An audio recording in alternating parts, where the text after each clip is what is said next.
Lebanon के अंदर America का बड़ा खेल, और ऐसा खेल कि ईरान भी अब कुछ न कर सकेगा। असल में आनन फानन अमेरिका ने इजराइल और लेबनान के बीच डील करवा दी है, और यह डील कंफर्म है, साइन किए जा चुके हैं। अब आप कहेंगे रजा भाई इसमें ईरान को झटका कैसे है?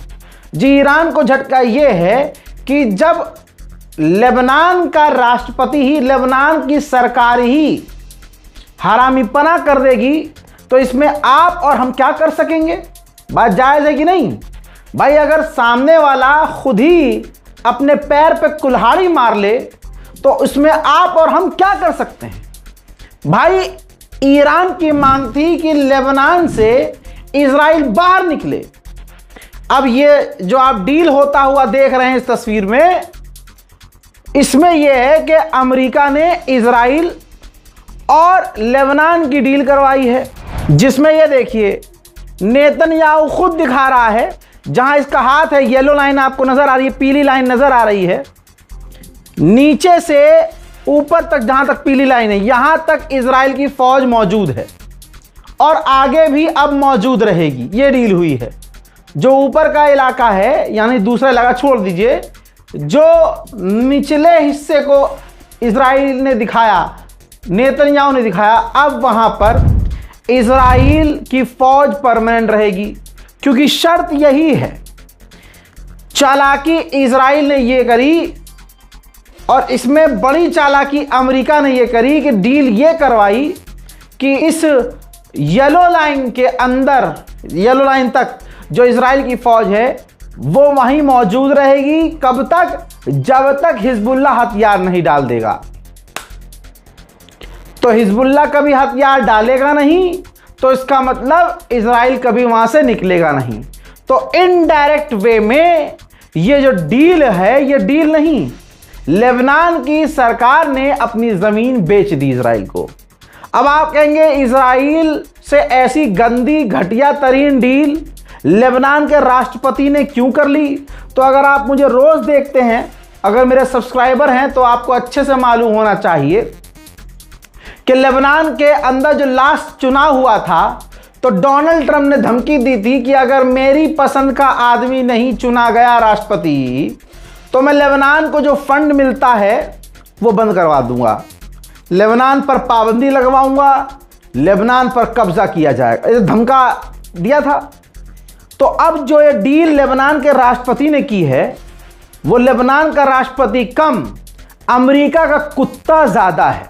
आपको लग रहा है रजा भाई ज्यादा जज्बाती हैं, तो देखो जो जज्बाती होता है, पहली बात तो दिल का साफ होता है, जबान का थोड़ा गंदा होता है, जैसे मैं माशाल्लाह हुई।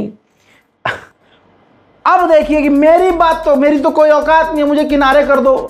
अरे जो लेबनान के लोग हैं वो तो समझदार होंगे भाई, वो सड़कों पर आ चुके हैं कि लेबनान की हमारी सरकार ने, हमारे राष्ट्रपति ने धोखा दिया है, अपनी वतन की जमीन का सौदा कर दिया है।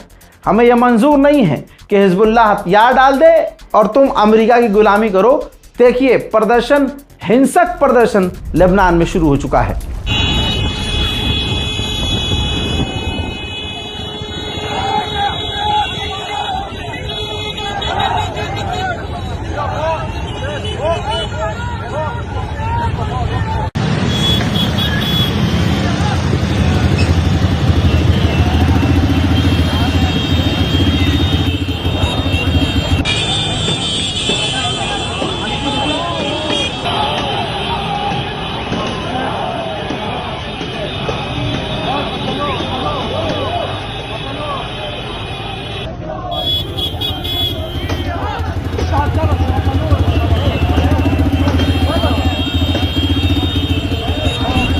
खुद नेतन्याहू ने बयान दिया कि उन्होंने, यानी ईरान ने बहुत प्रेशर बनवाया हम पर कि हम लेबनान से निकल जाएं, लेकिन यह हमारी बड़ी जीत है कि हम लेबनान से बाहर नहीं निकलेंगे।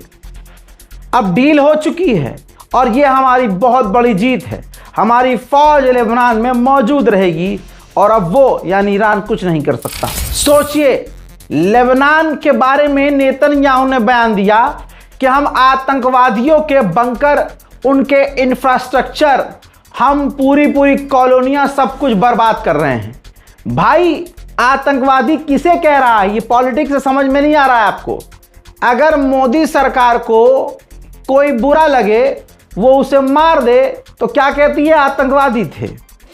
ठीक, ये अपनी तरफ से आतंकवादी होने का सर्टिफिकेट बांट देते हैं। ऐसे ही अमेरिका के लिए अगर चीन का कोई संगठन खतरा हो तो ये उसे आतंकी लिस्ट में डाल देते हैं। ऐसे ही इजराइल है, वो तो पत्रकारों को भी मार देता है, ह्यूमन राइट एक्टिविस्ट को भी मार देता है, तो कह देता है ये आतंकवादी संगठन से जुड़े हुए थे। तो ये तो सभी के साथ है।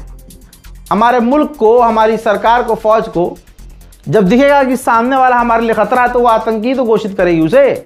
इजराइल को लगता है सारी दुनिया उसके लिए खतरा है। तवज्जो है? तो भाई अब ये कह रहा है कि लेबनान में हम उनके इंफ्रास्ट्रक्चर को तबाह कर रहे हैं और तबाह करते रहेंगे, हम बहुत ज़्यादा वहाँ पर तबाही मचा रहे हैं। अब सोचिए क्या बोले इसके लिए, लेबनान के लिए क्या बोले जब लेबनान का राष्ट्रपति ही गद्दारी कर गया हो। सोचिए नेतन्याहू ने यह तक कह दिया कि लेबनान की फौज को भी चेंज करना होगा, क्योंकि लेबनान की फौज में जिहादी हैं, हिजबुल्लाह से जुड़े हुए लोग हैं। मतलब जिस चीज़ से इसे खतरा हो हरामी को, उस पर कोई भी इल्ज़ाम लगा दिया जाए। लेकिन हम कुछ नहीं कर सकते दोस्तों। जब देश का राष्ट्रपति गद्दार निकल जाए तो फौज क्या ही उखाड़ पाएगी। अब ये डर इजराइल को था कि ये डील खराब करेगा ईरान, जिद पर आएगा कि ये डील गलत है। तो इजराइल के डिफेंस मिनिस्टर ने धमकी दे दी है कि अगर ईरान ने हमारी डील खराब करने की कोशिश की तो हम ताकत का इस्तेमाल करेंगे। उधर हिजबुल्लाह का भी बयान आया। हिजबुल्लाह के चीफ ने कहा है कि ये जो डील की गई है ये बेकार है, बकवास है। ये भी कोई डील है? इजराइल को हमारी सरजमीन से, लेबनान की ज़मीन से निकलना ही होगा। यही वजह है कि लेबनान के लोग हिजबुल्लाह को सपोर्ट करते हैं, अपनी सरकार को नहीं, क्योंकि सबको पता है कि सरकार अमेरिका और इजराइल की दलाल है। उधर इजराइल कहां डील मान रहा है?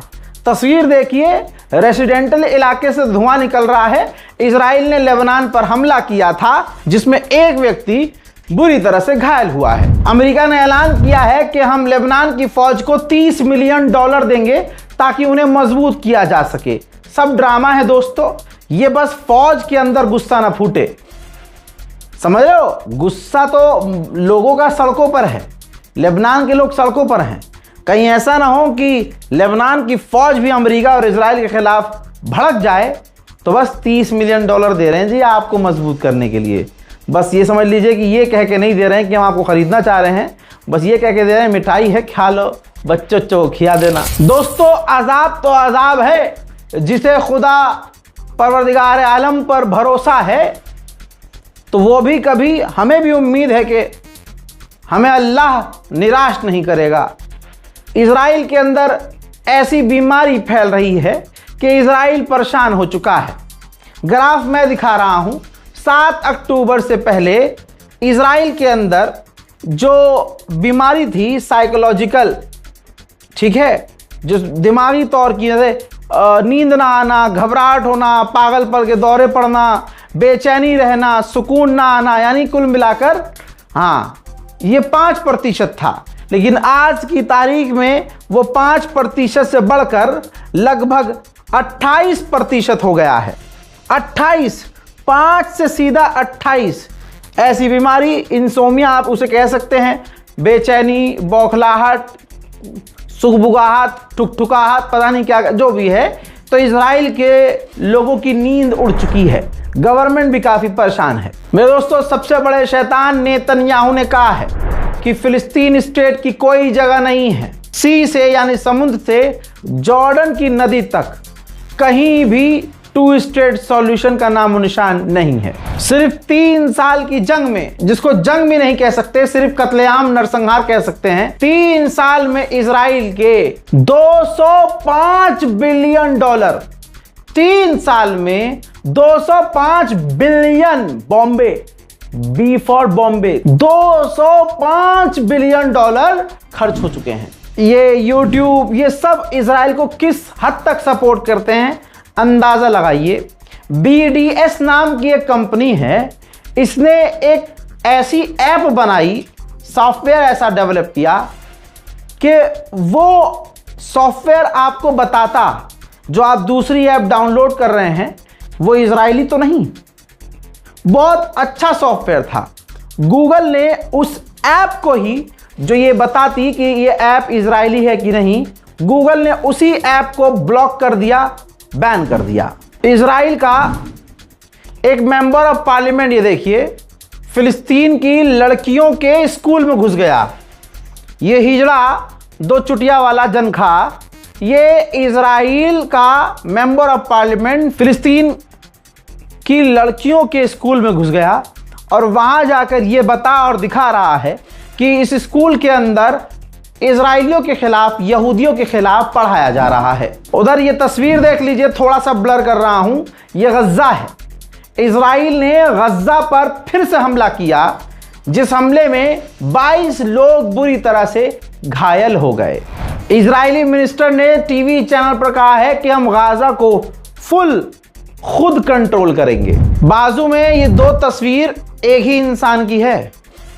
ये फिलिस्तीनी पत्रकार था, 14 महीने बाद जेल से आज़ाद हुआ है। आधा सर गायब है, हड्डी खोपड़ी गायब है, और उसका हाल क्या हुआ है मुझे बताने की ज़रूरत नहीं है। सोचिए, ऐसे खतरनाक इजरायली मानसिकता को भारत में कौन से समुदाय के लोग पसंद करते हैं। हजरात, ये वो अपडेट था जिसे आप लेबनान अपडेट कह सकते हैं। लेबनान में जितनी चीज़ें हुई, लेबनान में, गाज़ा में, फ़िलिस्तीन में, मैंने आपको बताई है। उम्मीद है कि आप मेरा अगला अपडेट भी ज़रूर देखेंगे। दिन में जब भी टाइम मिले ज़रूर देखिए। फिलहाल के इस रिपोर्ट में इतना ही। जय हिंद।